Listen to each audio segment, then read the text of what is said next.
আজ আমি নিয়ে এসেছি একটি বিশেষ প্রকারের নেড়ি কুত্তা, যিনি কুত্তা সমাজের কাছে একটি বিশেষ স্থান দখল করে রয়েছেন। এনার নাম আমারই দেওয়া যদু। একটু বড় বয়সেই আমার কাছে এসে সে উপস্থিত হয়েছিল এবং জানি না কিসের আকর্ষণেতে সে রয়েই গিয়েছে।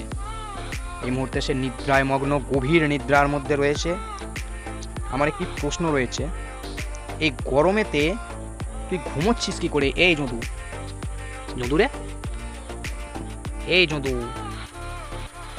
রাত্রেবেলাতে পাহারা দেওয়ার পরেতে দিনের বেলাতে এসে তিনি ঘুম সারছেন। আমরা যদুকে ডিস্টার্ব করবো খানিকক্ষণ,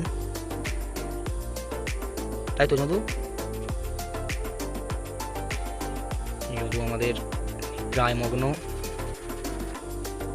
ঠিক আছে। উনি হাতটা দিয়েছেন, একটু আধটু আপত্তি করলেও উনি শেষ মুহূর্তে হাতটা আমাদের হাতে দিয়েছেন। যদু, মিস্টার যদু, ঠিক আছে, আমরা দেখানোর চেষ্টা করব ওনার ফোগলা দাঁত, কারণ ওনার যথেষ্ট উনি আপত্তি জানাচ্ছেন। ওনার ফোগলা দাঁত উনি লোকের কাছে প্রকাশ করতে চাইছেন না, দু হাত দিয়ে বাধার সৃষ্টি করে চলেছেন, কিন্তু আমরা সে বাধা মানব না, আমরা দেখাবো। এই হলো ওনার ফোগলা দাঁত। বর্তমানে যথেষ্ট বয়স্ক হয়ে যায়, এটি তার প্রমাণ।